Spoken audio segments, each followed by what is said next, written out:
Thank you. So without further ado, I'd like to bring up Richard Harris to welcome us from Honolulu. Thank you, Bruce.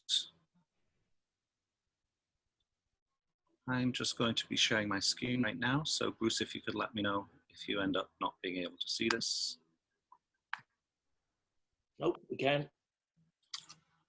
Hello everyone, I'm Richard Harris, the Tower Captain of St. Andrew's Cathedral in Honolulu. I'll start out by just mentioning how sad we here in Hawaii are that we aren't seeing each other in person in Honolulu. I wanted to be making this kind of welcoming speech with all of us in shorts and t-shirts and sipping on a cool beverage at the base of our beautiful bell tower here on the grass lawn pig style. For those of you who have made it out to Honolulu before, you'll remember that our ringing chamber is pretty tight. So in hosting the AGM, we were attempting to get creative with our use of space around the cathedral, such as the lovely shaded area in the grounds.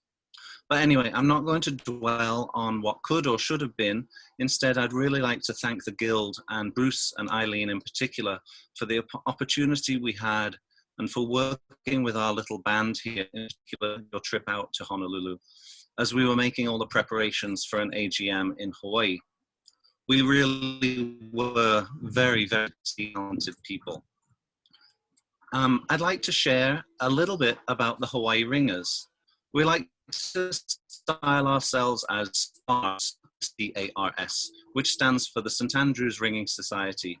We're a band of around 10 people currently, and we so love our get-togethers on Tuesday evenings with a trip to our Irish pub in at Murphy's in downtown Honolulu.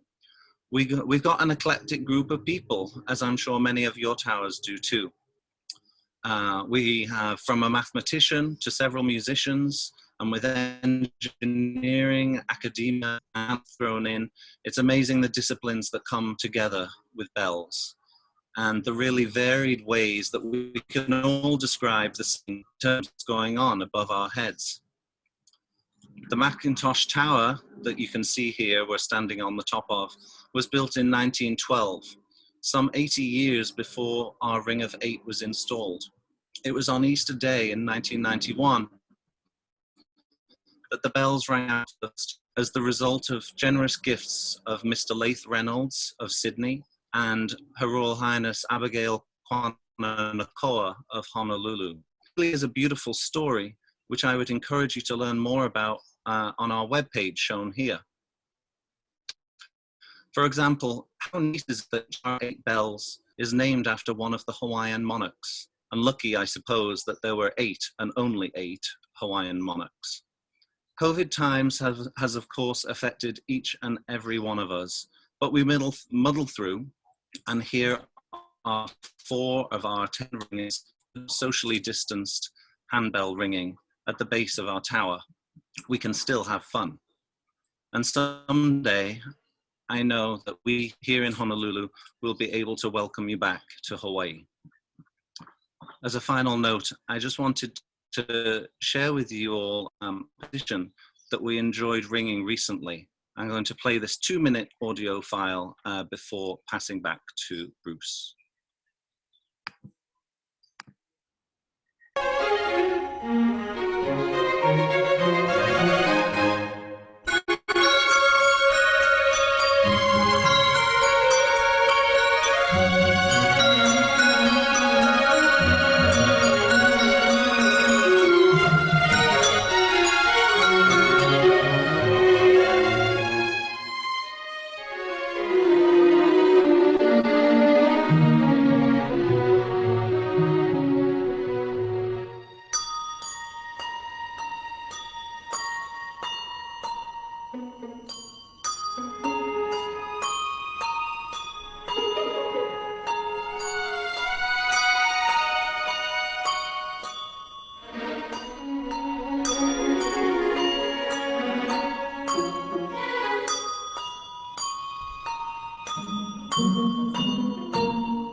thank you for the opportunity to speak and at least say hello to you all virtually, and enjoy the rest of the AGM. Thanks, Bruce. I'll pass it back to you.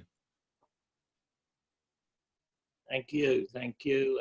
Thank all those who made the effort to put this meeting together back in February. We really appreciate it, and hopefully it won't be too long before we can join you again. We were last in Honolulu in 2000 for our AGM. At that time, we had representatives from 4 continents: Australia, Asia, Europe, and America. We had 80 plus attendees, 40 plus attendees for the ringing course. My meeting took less than an hour, and we were blessed to have wonderful trips organized. Everybody will remember also Meredith and her broken arm, unable to participate other than be there in person, and the grass skirts at the evening performances. So thank you for that. Today we are welcoming members from 24 different towers, 6 handbell groups, members from the UK, Europe, and some unattached people. So far, 79 people have registered for the meeting, over the weekend that is, and currently we have close to 61 people attending this meeting, including life members, myself, Eileen Butler, Quilla Roth, Beverly Faber, Alan Ellis, and our newest, Eddie Futcher. We were joined by Simon Linford, the Central Council President. I'm not sure if we've been able to get his audio link up yet. No, we were unable to do that, and actually Simon won't be speaking today. Well, he was going to welcome us in his role as President of the Central Council. I've received no apologies for absence, although I do see that Jeff Davis has been proposed by Eddie Futcher. Are there any other apologies for absence at this time?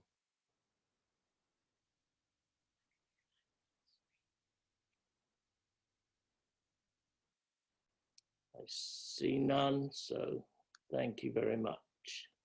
Moving on, since the last meeting in Boston, we sadly have lost 3 of our members, former members. Robert Mead of Burlington, who was a member since 1991.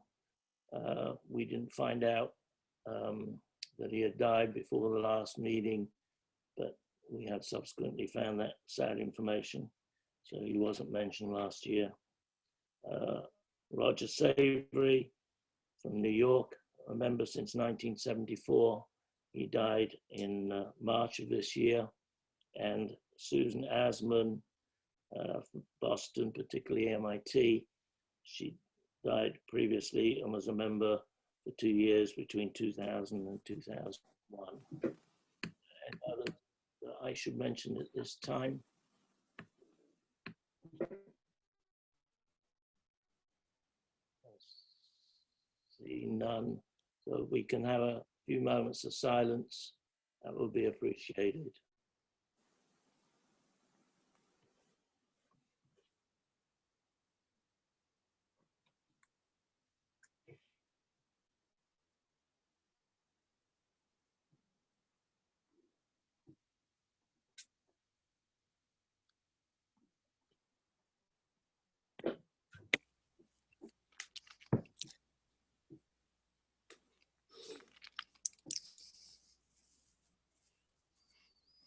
Okay, thank you very much. I now see that we do have Simon with us.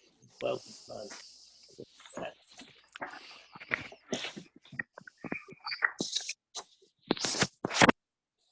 There he is. Is that working? Yes, you're working. Can you can hear me? Yes, please. That's excellent. I've switched to a different device.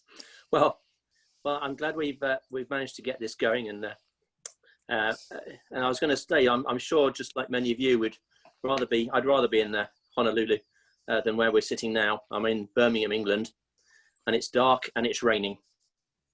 And my parents-in-law, Chris and Heather Kippin, they were going to have been with you, but they're now driving around the coast of Great Britain instead, on a different sort of road trip.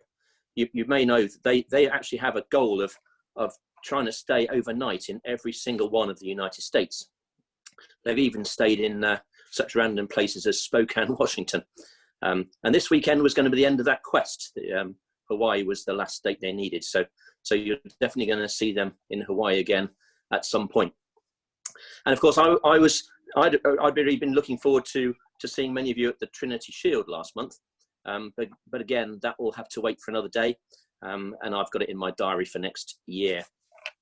The links between ringers on either side of the pond are very strong. Tours in both directions over many years have created a network of friendships and opportunities. Most of my links with North America have been on organised tours I organised for non-UK resident members of the College Youths, which started way back in 2005, UK 05.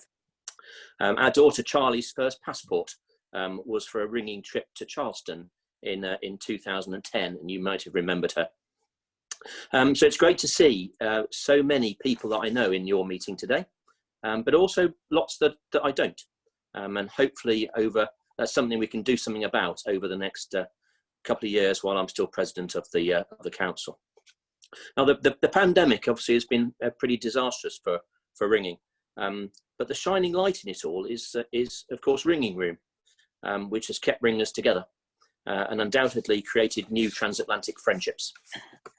The council values your affiliation, particularly values the contribution of your representatives that they make to the work of the council. You're very well represented in the various work groups, and the current round of consultations that we're holding to do with direct membership and branding have had North American Guild representatives at all of them.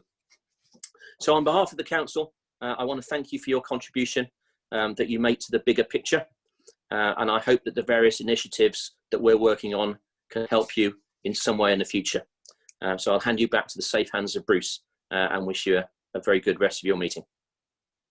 Thank you, Simon. Very much appreciated. And let's hope we can all get back to normality soon. Moving on to the next item, minutes of the 2019 AGM.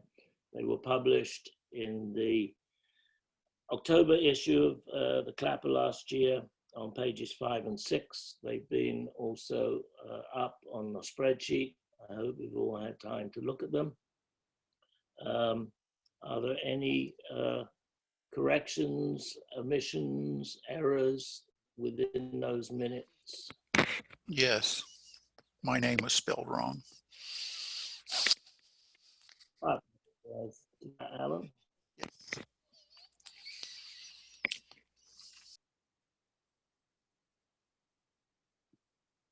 What do you see is wrong with it? It says ALAN. That ain't right. It's ALLEN. What I'm looking at on page 5 actually has Alan correctly spelled. Were you looking at the ones on the website? Yes. We put an unedited version up there originally, so that is corrected. Thank you. And if you go back to your Clapper, you'll see it was. Are there any other issues with that? Chris Haller has raised his hand. Time I would like a motion. Bruce, Chris Haller has raised his hand. Okay. Chris, can you I think you may be unmuted.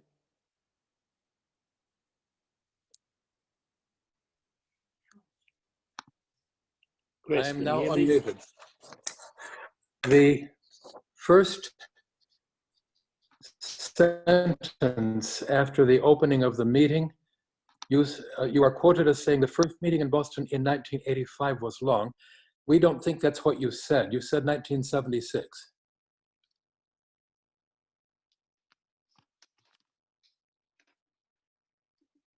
This is the website version. This is the one I just printed off. The one in the clapper says 1985.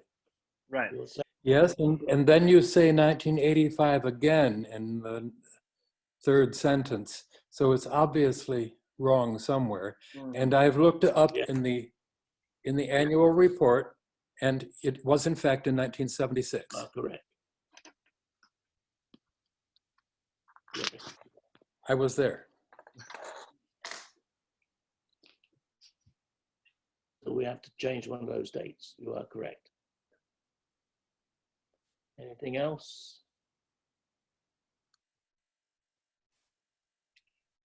Hello, Bruce. Yes, Chris. It's Chris Cologne. How are you? Thank you. How is everyone? I was wondering if you would like, I could in this meeting talk a little bit about the Brewster Bells whenever there's an opportunity to do that. Did you bring that up under announcements? Would I? I'll remember to put you in then. Yes, that'll be fine. Thank you. You're welcome. Okay, any other issues with the minutes? So at this point, I'd like a motion to adopt the minutes with those corrections. I see anybody? Beverly and Linda put their hands up. Thank you. You should all see in front of you very shortly a poll. And I will give you 30 seconds to answer the poll. It's okay for you?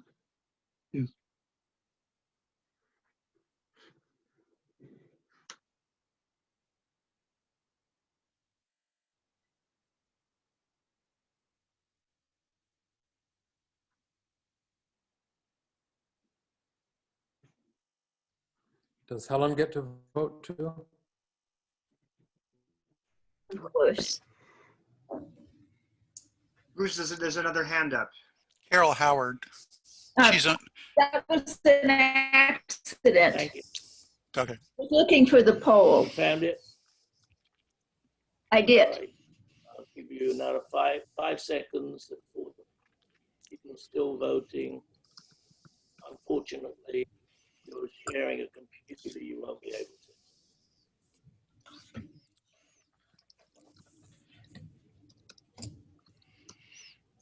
Oh, I gotta submit the damn. Okay. 5 more seconds. End the poll. Last chance. Okay. Here are the results. So 80%, 6% in favor, no against, and 14 abstain.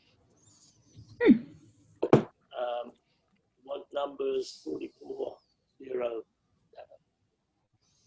Thank you. Are there any matters arising from the minute?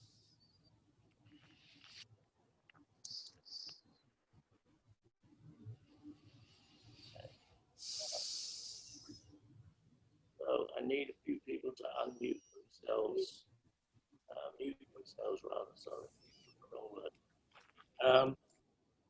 There are no matters arising. We'll go on to the annual report. Everybody should have received their copy of the annual report. And I'm not aware of any errors in the annual report. Are there any errors that anybody would like to bring up at this time? The Raise your- 2019 annual report.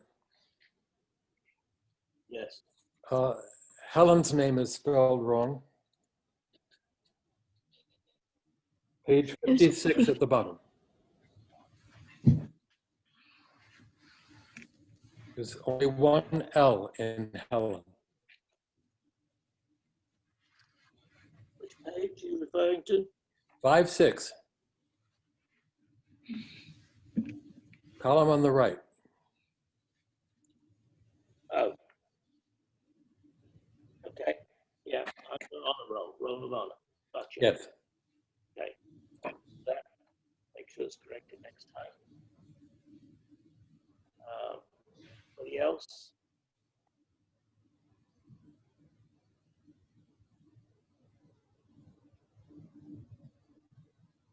Seeing none. So I'd like, by raising your hand, a motion to adopt the annual report. Linda Rankin I saw first, and Chris Cologne second.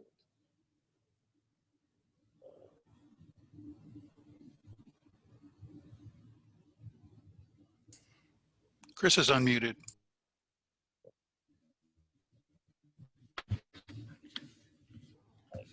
Vote, please.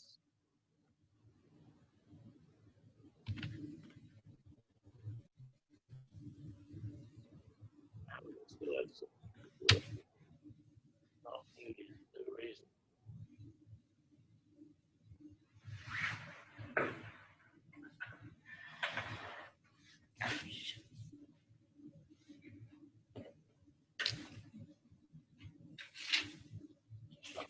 Not muted.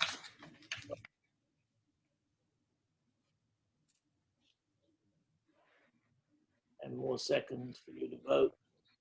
Do I close it? Close it. Thank you. So 83% in favor, no percent no's, 17% abstained. So that's 40-0.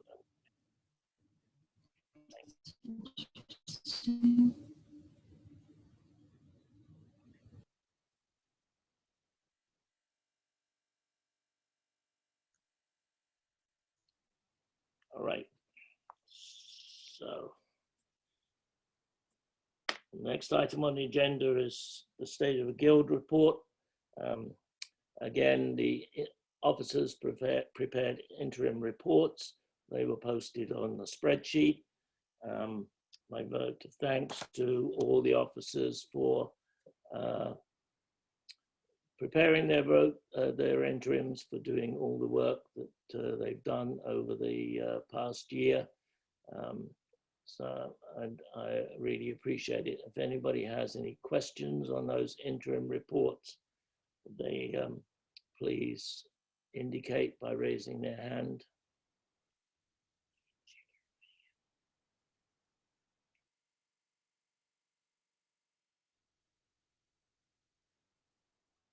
I see none. Alan, am I correct in that?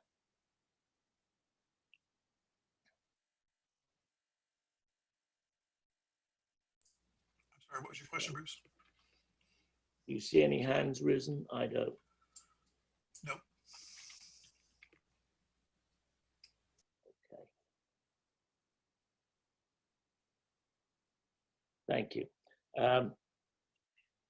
So because of COVID, we've been able to meet by Zoom as an executive committee.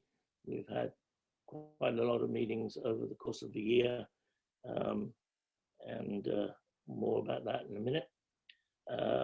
All four of our Central Council reps were in attendance at the Central Council meeting, again held by Zoom, late August, and I thank them for making the effort. And as you heard Simon say, we've been involved in a lot of the council work in addition to representing you.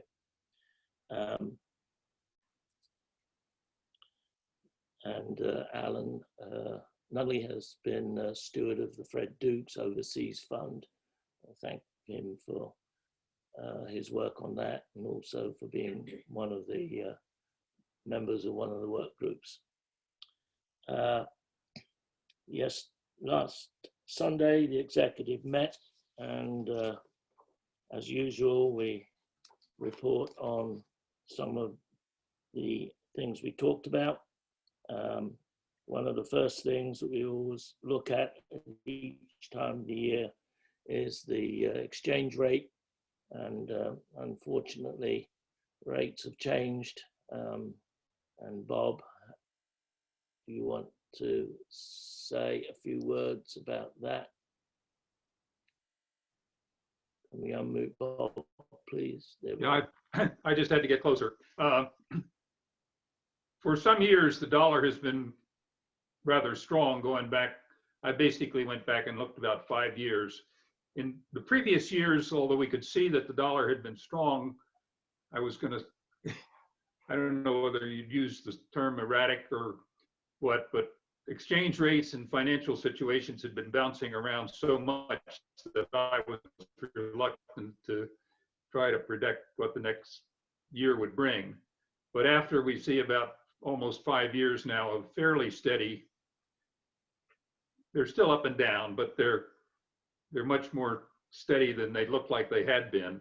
I felt that it was appropriate to make the adjustment to the Canadian and the pound sterling charges that we have through our dues and fees schedule.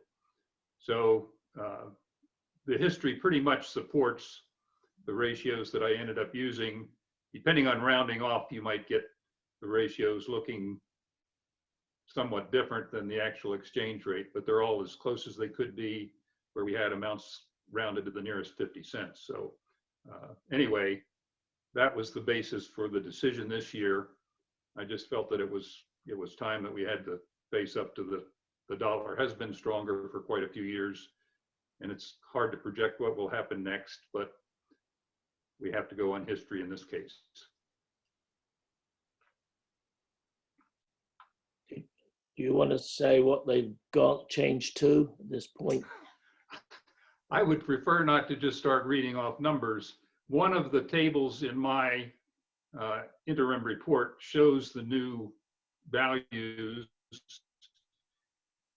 and table 2 and table 3 in my interim report show the revised numbers compared with the current numbers.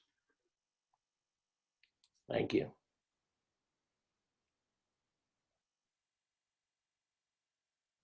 Is there any comments? Excuse me. Okay, I see none. Last year, we instituted the Young Ringers Award, and this year we received one nomination for that award, Joseph Gherkin of Boston, and he was nominated by John Bin of Boston. And I'll just read out quickly the nomination statement. Joseph has been a cheerful and supportive member of the Boston ringing community since he moved here for college. After finding his way up the tower one Sunday after service, he quickly learned to handle a bell and discovered his love of ringing the heaviest bell he could find. Ever since, he has been inquisitive and eager to learn new methods and the theory behind them. Although Joseph was very busy as a full-time college student and working theater gigs, we elected him Ringing Master of the MIT Guild from May 2018 to June 2019, where he ran practices and service ringing when he could. Otherwise, he appointed a leader. In the leading the practice, Joseph Ord has a can-do attitude, pushing others to expand their ringing ability and cheerleading us to ring our best. He uses his musical ability to invent new chord changes with a trick of having 2 or 4 bells dodging to make the change more interesting. Joseph also volunteered as treasurer for last year's AGM, NAG AGM that is, during which he maintained the AGM budget, collected registration fees, and kept extensive records of our costs. Aside from his role as treasurer, by the closing banquet, Joseph had memorized just about every ringer's name in attendance.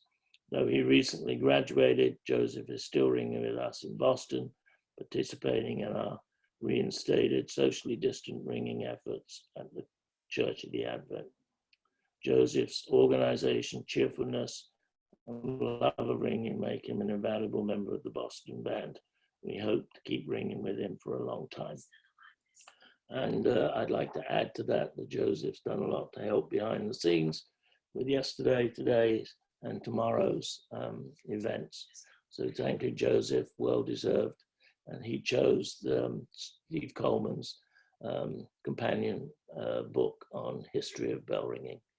And a certificate will be coming your way soon. So thank you, and thank you to those who nominated him. And I'd like you to think about nominations for next year. Tom, do you need to add anything to that? Well, yeah, sure. I could say something about his help this weekend. It's been quite astounding. And it's been just over the week. There's a technical session last week for helping people with Discord and other things. And at the end of that, Joseph said, "Oh, by the way, do you need any help with moderating the presentations?" And then from that, he's made this so much better and so much easier for me and calmed me down a bunch. And so I just am very grateful for what he's done this week, and also congratulate him on the Young Ringers Award. Thank you, Tom. Next, every year we discuss the destination of the handbells, the Guild set of handbells. Currently, they are in Hendersonville. I did not receive any other applications. Hendersonville would like to continue to use the handbells, so we will let them stay in Hendersonville. The 2021 budget, the executive discussed the budget for the 2021. Bob's working on that, and we will have our next exec vote on the budget, and it will appear in the next, not the next edition of the Clapper, the January edition of the Clapper.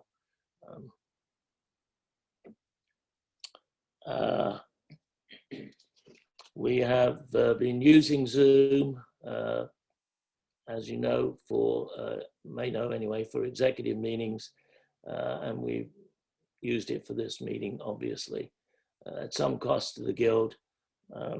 It's approximately $15 a month. We are going to continue subscribing for the full year, and we're going to make it available to people for learning and other educational activities in the future. More details will come on how to do that in the future. The nominations for office closed on the 21st of October. To date, I've had no nominations, and all the current officers are willing to stand again. We put out in the last issue of Clapper a consultation document about changing the structure of the Clapper costs. We got 3 responses as a result of that. So the executive has decided to move on and keep things as they are at the present. Earlier today, you may have joined the presentation that Kemp put out on the new proposed website. I'm asking him to say some more later on with that. So we'll come back to that. Next year's AGM, we hope, COVID willing, we'll be able to go back to meeting somewhere. More on that later. We did get a proposal to have electronic voting. The committee looked at several options, and if a vote would be necessary, which at the moment is not, we will be doing that vote electronically using the OPA vote software. That concludes what I had to say on our executive meeting. Previously, I had received a nomination for the role of honor, and I'd like to read that out. The proposal comes from Eileen Butler and seconded by me, and it proposes that Bryn Reinstadler and Leland Kusma be nominated to the Role of Honor for their work with the Ringing Room. And her citation goes, in recognition of their achievement in developing a virtual ringing platform for both handbell and tower bell ringing, which has been adopted by the international ringing community. Bryn and Leland, during the COVID-19 pandemic crisis in the spring of 2020, used their creativity and imagination to create Ringing Room. This new tool has enabled ringers from all over to connect with virtual bell towers and can now find other ringers to participate. Ringing Room provides opportunities for isolated towers to connect with experienced ringers from Australia, Ireland, New Zealand, South Africa, the United Kingdom, and elsewhere. Isolated ringers can come together and find others to participate in an online practice. Ringing Room is being used as a tool to teach learners new methods and can also be used for recruiting new ringers. Even when this crisis ends, the demand for remote ringing may continue as ringers who may have moved away from ringing centers may now meet and ring together regardless of their location in the world. We congratulate them on their success. Their accomplishments have been recognized around the world, and they were featured on the BBC. And now a new doubles variation has been rung and is named Ringing Room. So congratulations to Leland and Bryn on that nomination, and we had no problem in agreeing to that being worthy. Thank you.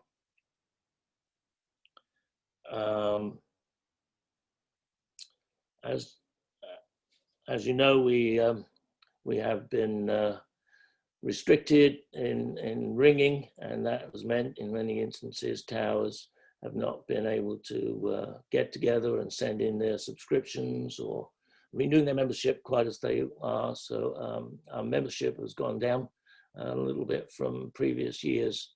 Hopefully that's the main reason.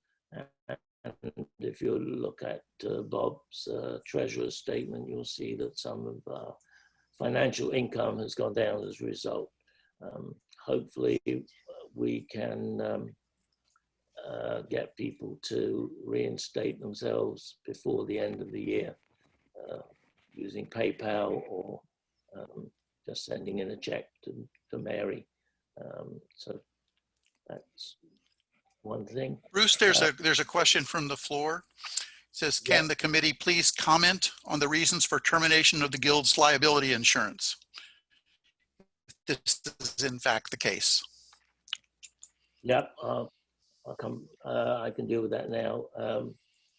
The insurance came due in August, and if you remember, the cost of that is around $1,200. We felt, the executive felt that since it was not necessary at this point in time to carry that insurance because ringing wasn't happening, and it really only covers us in 2 or 3 of our towers, we decided to suspend renewing, and we would, when times get better, if necessary, reinstate the policy. I don't know if Bob wants to add to that, or if that indeed answers the question. I'll just mention the number is now up more around $1,400, and I guess I'm a little bit leery about an expense of that nature also with the membership, but as Bruce had talked about, we will be doing some things to try to bring some membership back up. But the drop in membership, and also as something I've mentioned in previous years, a number of the people are moving into the senior category, which also has reduced dues. So that's over the last couple of years resulted in some reduction in dues. But we are in a position where we're going to have to take a close look at as we develop this budget for 2021.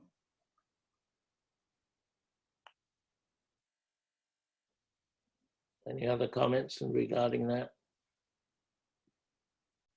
Okay. I have another question from the chat. And this was that, is it necessary to send in the form or for membership information, or is an email sufficient? Mary, do you want to answer that?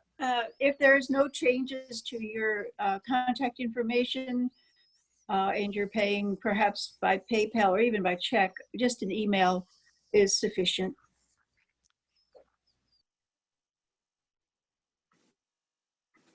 Does that answer your question?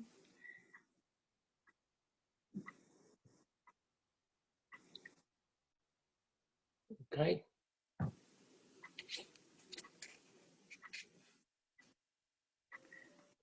See none, so I'll move on. That's fine. An email is fine. Just be sure you include all your changes. Thank you, Mary. So again, as with COVID, people are finding. 1 second about the insurance. I think it's important to be clear that, I mean, I know you said this, but make sure everyone understands, the insurance is not a blanket policy that covers the guild in general. It covered only some specific guild events. So the necessity for the existence of the guild insurance policy is tied to the existence of those specific guild events, like the AGM weekend and things like that. So if you're concerned about your local tower, things like that, that's something to discuss within your local tower. That was not ever covered by the guild's policy. Right, it's only negative events. And there are very limited towers where they have actually asked us for an insurance. So the visit, when we did Smith a few years ago, they wanted to have an insurance policy. And I think it was for one of the visits this summer, this past AGM at Boston, that they also needed the insurance. But there are a very limited number of places that we actually need insurance, because in most places, I think the church cover, the host tower, has already fairly good coverage and doesn't ask for more. It's Groton is the other institution, particularly where we need it. So moving on, as I was going to say, COVID has brought up some interesting ways of ringing, and Rick has been busy trying to collate quarters and peals that have been rung through Ring Room and other platforms. So, and I thank him, and his report reflects a good number of peals, and some of which are actual handbell peals where people have distanced themselves socially and been carrying on the good work of peal ringing.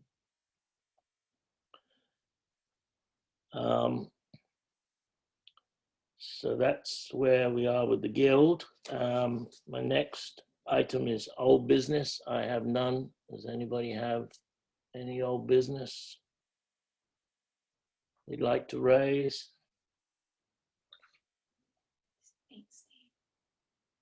Bruce, just Okay, back on the peals thing. Oh, you're breaking up. What? Regarding appeals, You're breaking up. show people, since this is a good time, since we have a large number of people on a video, Oh, I want to show people the peel books. So for those of you that haven't been to an AGM Yes. and haven't seen the peel books, we possess a number of peel books that we printed in 2003, I believe, and they're nicely bound and printed, and they generally only ever get seen in person at AGM weekends. But if anybody's interested in seeing them or in doing researches into them, please send me an email. I'm always very happy to do research and to show you what exists in our appeal books. So you'll see that mentioned in my report, but in case you've never seen it, here they are.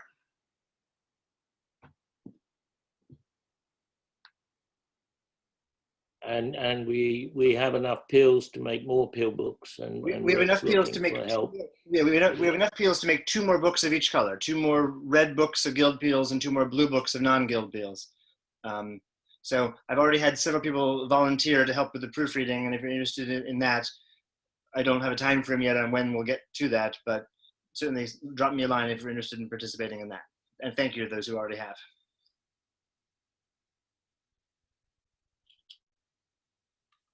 Thank you, Rick. So I'm moving now on to new business, and those of you who were joining us earlier today would have seen a presentation from Kemp about the new website that the executive has been talking about for a while, and we're very, very grateful to Kemp for stepping forward and saving the Guild a lot of money in developing the website, and his volunteerism has been excellent. And I want to thank the people that are helping him with that, particularly the 3 members of the executive who've given up even more time to work on the subcommittee. So at this point in time, I'd like to introduce Kemp, and he'll tell everyone a little bit about our proposed new website. All right. I presume you can hear me. Is that correct? Great. Yes. Well, thank everyone who came to my session earlier today. I will not belabor all the things that I propounded upon at length at that time. I presume those of you who didn't want to hear me talk for an hour about the website did not come, and I will not make you listen to an hour about the website now. But I do want to give a quick summary of where we are and where we're headed and where the project stands. As of the last AGM, the report to the Guild was that we were looking into spending somewhere in the ballpark of $7,000 to $10,000 for development of a brand new website.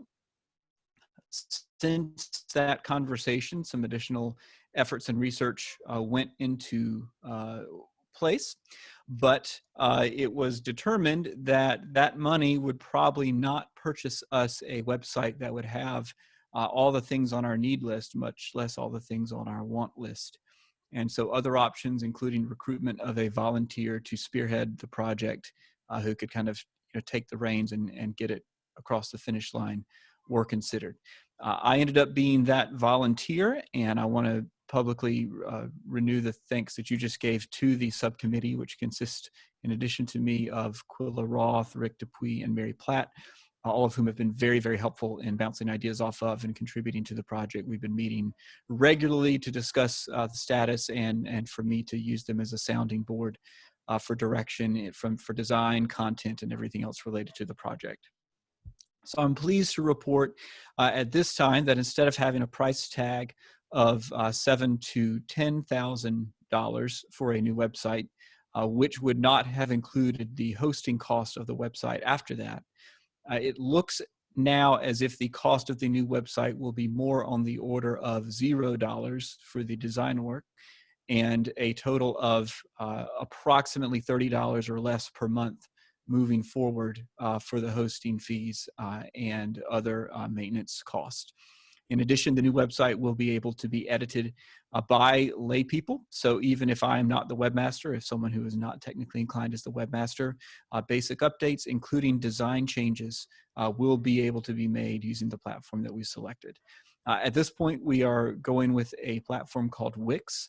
You may have heard of a company called Squarespace that does a lot of advertising and offers sort of a turnkey solution for visually designing websites with a drag and drop interface. Wix is very similar to Squarespace. They're actually much older, have been around much longer, I think about 20 years. No technology is ever guaranteed to be around forever and to be supported forever. But in terms of trying to find a platform that will give us a reasonable service at a low cost that will enable the website to be maintained for as long in the future as possible. We feel that this is about the best bang for the buck that we can get. We are not finally married to this. We're not in any sort of long-term contract with them. We are, there is that much being spent per month now. On a monthly basis, it's a little higher, about 35, but I have not committed to a yearly contract because there's still some kinks that do raise a question of whether this is the platform for the final version, but we're most of the way there, and I'm working through those kinks now. So without further ado, I'd like to show you what the current design of the website looks like, as well as the new design. So I'm going to share screen.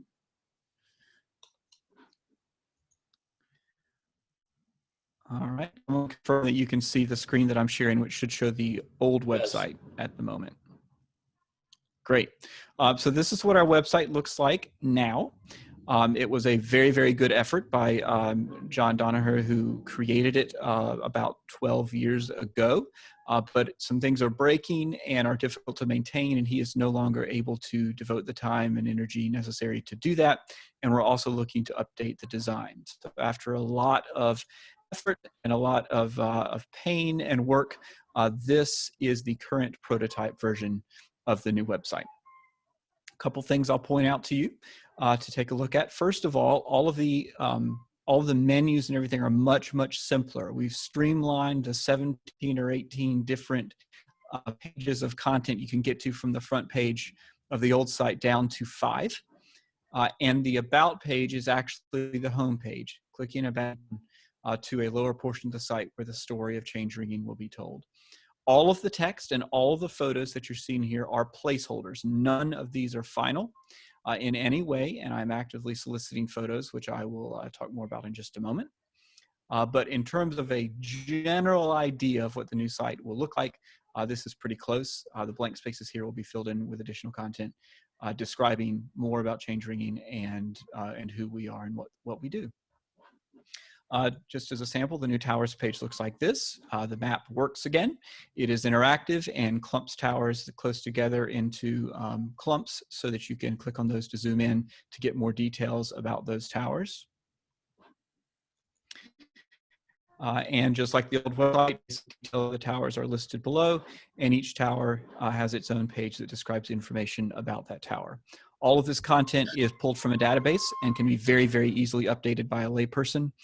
So that it should not be difficult for the site to be kept up to date as we proceed. Another thing finally to note is that we have gone to what's called a responsive layout, which is sort of the modern standard. The website will work at any width.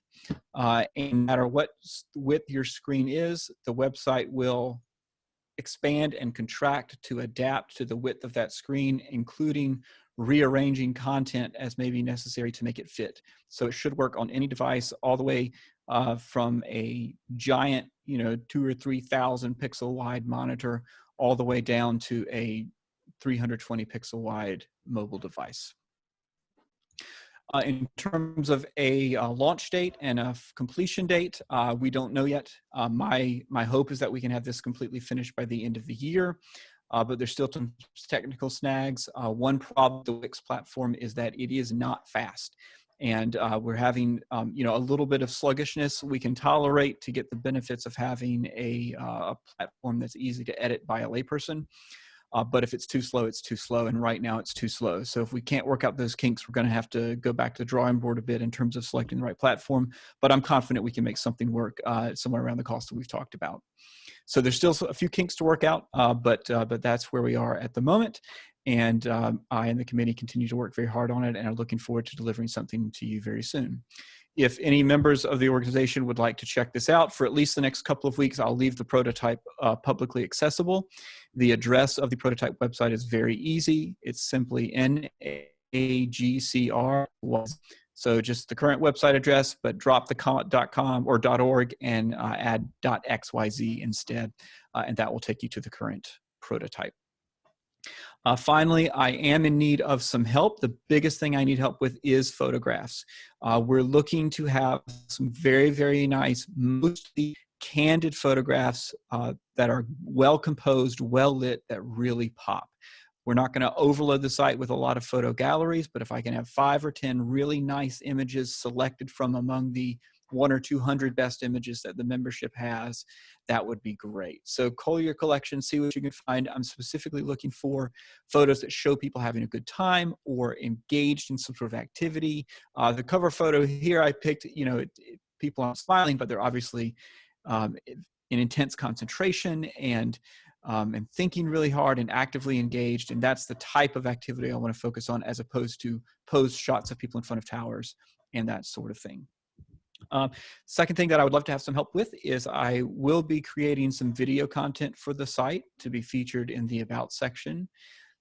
In particular, I'm looking for 2 or 3 people that would be willing to serve as 2 or 3 minute bio documentaries, as it were, about them and why they ring and why they love it and what about it attracts them and what they get out of it, to help people understand who our ringers are and how they might fit in with us and how they might have a good time ringing as well if they'll join one of our groups. So I need 2 or 3 people willing to do that. I also need a handful of people, maybe 5 to 10, who are willing to talk about the nuts and bolts of ring, what it is, who we are, and those will be a little more scripted, and those will be kind of spliced together into like a mini 2 or 3 minute videos about, you know, what is the North American Guild, what is change ringing, what does our music look like, that sort of thing. So I'd love some volunteers for that. So if you or someone in your tower speak well on camera, might, you know, is gregarious and outgoing and would appear well in that type of format. And I'm definitely looking for a diversity of people, age, gender, race, and, you know, everything that represents the diversity of who ringers are and where we come from. So if you have any ideas or suggestions, I would love to hear those. So that's the end of the formal report. I'd be happy to take any questions that the executive committee or the membership has about the project.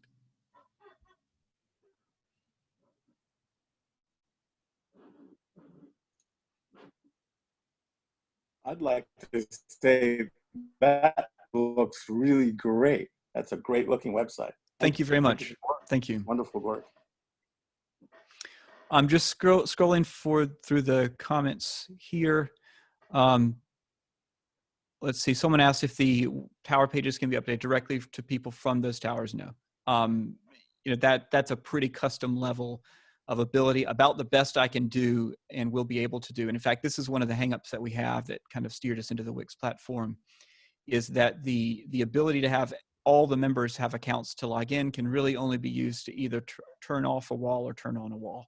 So if you log into the website, you'll be able to see content restricted to members only, but I'm not really able, without making you an administrator of the site, to edit everything, to change any of the content in that way at the moment. That's a little beyond the technical capabilities of the platforms that we've chosen, and getting that functionality would require a lot more work and make it a lot more complicated and a lot harder to maintain. And let me add that one of the sad things about giving up the current website had a lot of really cool features and a lot of really spectacular work that John Danaher did. It was not used very much by the membership.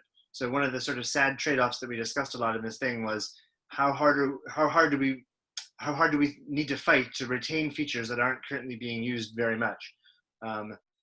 And if suddenly the membership gets really interested in the website in the future, that would be an interesting change to take into consideration.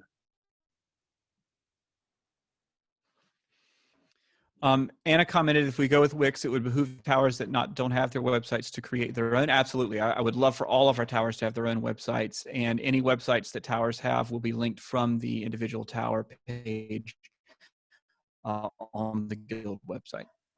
Somebody asked for you to share in chat your email. So yep, I saw that and I did, and I'll announce it here. My email address is kbrinson@gmail.com. And I will also put the link to the website itself, the prototype, in chat if people want to check that out. Okay. All right. Well, thank you, Kemp, once again, and really appreciate, and the Guild appreciates the time and effort and hours that you've put into this project already. And sure. My pleasure. Quick, Anna commented that creating your own website is a huge cost, especially for small handbell groups. Get with me. I'd be glad to point you to some resources to create a website for free. And you know, even using some of these tools, there are free versions for a small tower website that should be pretty easy to use. The only catch is there might be a little watermark or stamp on it or something if you're using the free version. But I'd be glad any member towers that would like information on how to create a website, I'd be glad to at least steer you in the right direction to get started on that process. And it should not be overly expensive at all. That's good. Is there any other new business before I go on to announcements? Yes, I have one thing. Quilla. Yes, Quilla. I'm trying to start my video there. Well, maybe. I come and I go. Okay, I just wanted to book that has just been published about which some people may be interested, which is the biography of George Pipe, who was instrumental, I think, in setting up ANZAB, the Australia-New Zealand Ringing Association, and was in the dedication band of Washington Cathedral and was of the very renowned ringing family, the Pipes. John Lovelace has written a biography in conjunction with George, who died earlier this year. And it has just been announced on the Central Council website and in Friday's Ringing World. It is fairly expensive. It's about $40 if you order it from the Central Council. However, Bruce has said that the book service can handle at least an initial order. And if people are interested in the book, they can get, and they get orders in by sometime in December. There are some bulk pricing things that can bring the price down. When to probably, this is a broad range, but I'll say between $20 and $30 rather than $40. It depends somewhat on internal postage. But that's just to let people know. And the title is Shake My Hand and I'll Show You the Ropes. So you can probably check the Central Council website for a little more information about it.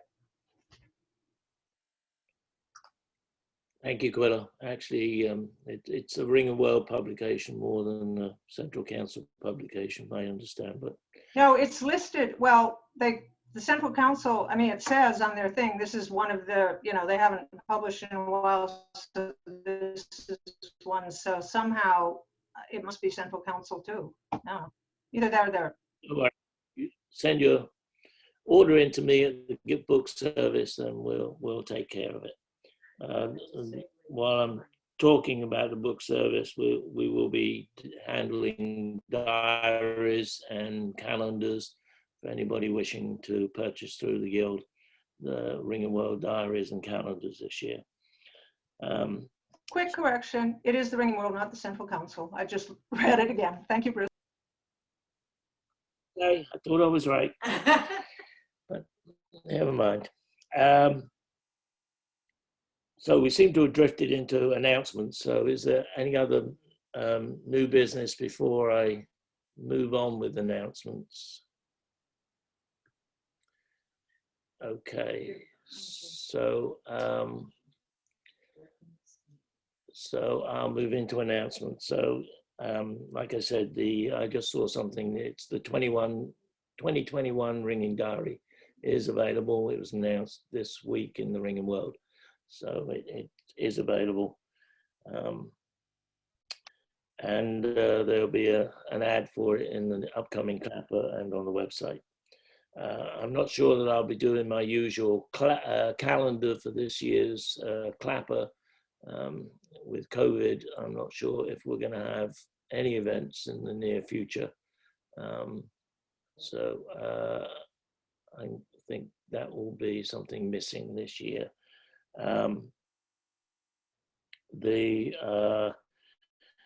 other thing I'd like to announce is that since I'm actually home, I didn't have to carry the inkstand with me this year. If you look over my shoulder, you'll see the original Hawaiian Aloha's Calling tea towel, and above that is the inkstand. Anybody has questions about the inkstand, I can answer them. At this point, I'd like to ask Chris Cologne to come back and talk about the Brewster Bells. Hi there, Bruce.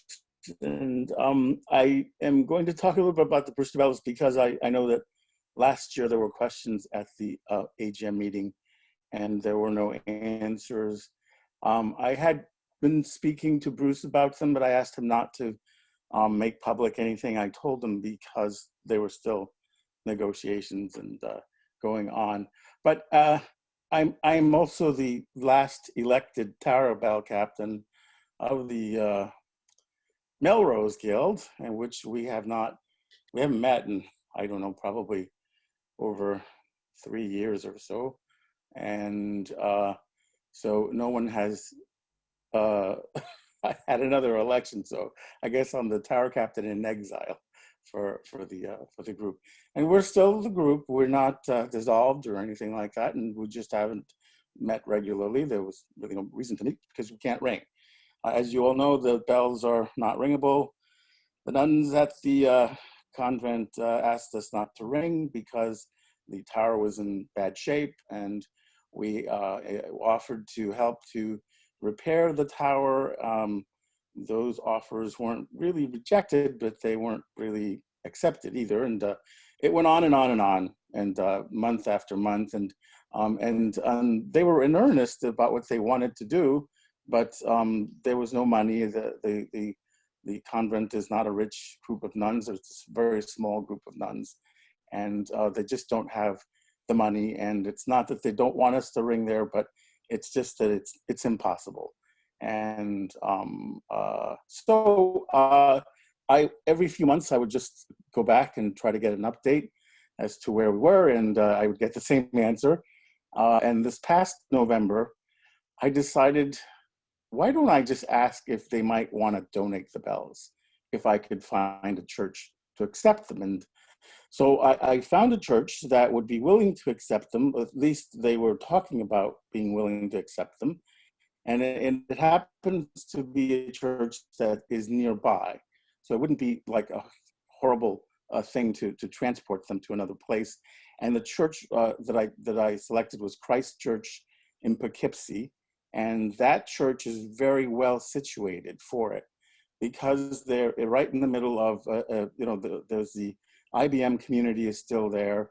The Vassar College community is there. Marist College is there. There's just a lot of opportunity for there to be a good support group of ringers available. And I would certainly be able to help, and others that were ringing at Brewster probably could make it to Poughkeepsie with not too much additional trouble. But anyway, it seems as though, and I asked the sisters to make the gift an official gift, not just to say we will give them to you, but to put it in writing. And they did. And then when the rector of Christ Church got the letter, of course, there was a lawyer that drafted the letter. And then, so they got a little bit, wonky about it. And they said, well, we're not prepared to accept the gift. We don't have the money to do the work. And all along I was trying to impress on them that we probably could come up with the money necessary. We would have to raise it, but there are people who are willing to donate, and we could probably have fundraisers, and it probably could happen. But everything I could do just wasn't enough, and I became really busy. I have been for the past 3 or 4 years. I really haven't been able to ring myself or do very much of anything because every Saturday and Sunday, and even some days during the week, were spent doing what has just happened this past Saturday, which was I was ordained as a deacon in the Episcopal Church on September 19th. And it just was a long time to do it. It was a long process, but it's over now. And I can devote a little bit more time to this. But anyway, the long story short, I don't think that Poughkeepsie Christ Church, especially at this time, is really going to be able to take these bells. Besides which, the tower, even though it's a great tower, it's a very strong tower, I believe, but there's really no access to it. There is only a very, very narrow door into the tower from the outside. And I don't know how this ever happened or who created it, but I'm telling you, if the door is no more than 18 inches wide, I mean, you couldn't even go in there with, I could certainly never get in there. And I don't know who gets in there, but local police have actually used the tower for some surveillance activities. But there was stairs that goes up into the rigging chamber. But other than that, it would really have to change. A lot of things would have to change. The tower is actually is not freestanding. It's attached to the church, but underneath it there's a porte cochere. So I was envisioning that perhaps that could be enclosed, that area, and access created from that area to the tower. But all that would cost a lot of money, and getting the bells out of the tower at Brewster would cost a lot of money, if not a lot of money, a lot of trouble. And the sisters require that if we take the bells, that the tower be restored, which is actually not a bad. Obviously, we would have to do that. That's a reasonable thing to want. But anyway, it looks like they're not going to take them. And so Paul's wife, Catherine, has some people who are interested in maybe taking the bells. And I asked her to wait until I could actually have a meeting with the guild and see if there are other churches in the area who might be interested before we did that. But that's where we stand, and I just wanted to let everybody know that that's what's happened. And the sisters may not actually be willing to give those bells to anybody else, so it's up to them. They were willing to give them to Christ Church because I asked them specifically to give them to that church, and that they would be used for change ringing only. And so they agreed to that. But anything else would have to be renegotiated with them. And I don't know if I'm going to be able to do that with the new people who will be interested. But she says there's a group in Virginia who might want to take the bells. And that's about it. Is there any questions? I'd try to answer them for you.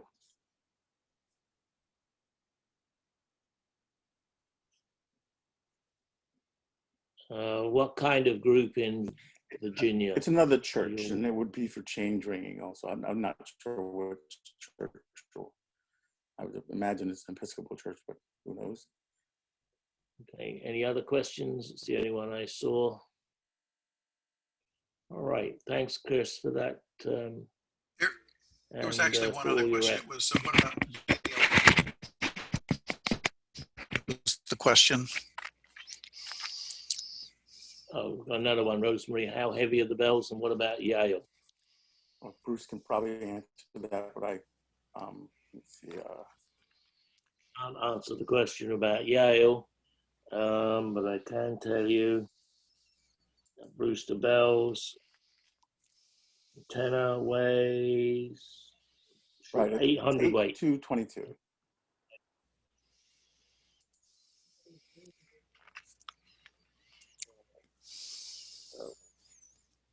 Eight bells.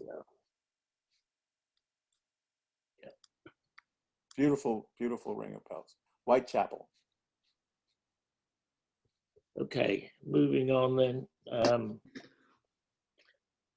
AGM for 2021 and is undetermined because of COVID, as I said before. And 2022 represents the 50th anniversary of the Guild. So we will be looking into a special anniversary, hopefully celebration that year.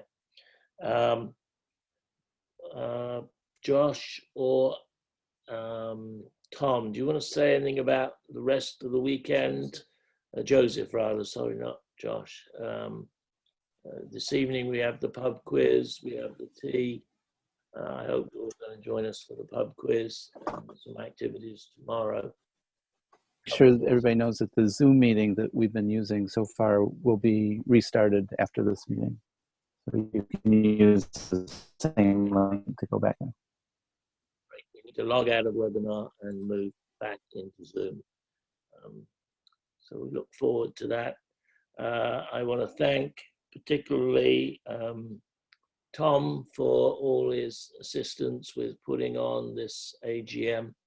The several of us have worked several hours trying to make it as smooth as possible with rehearsals and practices and so forth. I want to thank him for helping host this afternoon's meeting. Could I say a couple things about the AGM? So I've got my list, but you know, there've been several presentations. So there will be a presentation about Ringing Room. So Brendan and Leland will talk about what they've done so far and what they plan to do. And thank you for doing that. Josh Burson is going to talk about the bells that never were. And Matt Austin and Kathy Booth are going to talk about the podcast that they've been running. Bruce and Eileen Butler are going to do the pub quiz. Kemp talked about the website work he's done so far. Steph Pendlebury did the recruiting and retention this morning. And two folks from University of Chicago from the Office of the Provost talked about the diversity presentation. Regina Reeves and Tiana Piers Perio. I mispronounced it, but it was been wonderful to have the presentations. I asked a bunch of people and they all said yes, and it was just fantastic to have that, and I appreciate all of them doing that. Captains for the ringing, and that's been extremely helpful. Last Saturday, there was a technical session to help get people up to speed on Ringing Room and Discord and Zoom, and that was great. And I mentioned before, that's when Joseph mentioned about, and I'll say again, that's just been a godsend that what he's done, you know, being the moderator for the presentation. He just made all these great improvements to the spreadsheet and to the Discord server. So yeah, if you are in contact with Joseph, give him a shout out for that too. But thanks for everybody. It's been great to work with folks. Thank you. I would like to thank Rick for taking the minutes of this meeting. Very much appreciated. I want to thank the rest of the exec for giving up their time as they do over the course of the year. We will be putting out information as to how you can go back and review these recordings of the various presentations either on the website or in the next edition of the Clapper once we've worked out the mechanics of it all. So unless there's anything else, I'd like a proposal to close today's meeting. I see Beverly and Paul of Washington. So at this point, I'd like to declare the meeting closed. And thank you, everyone.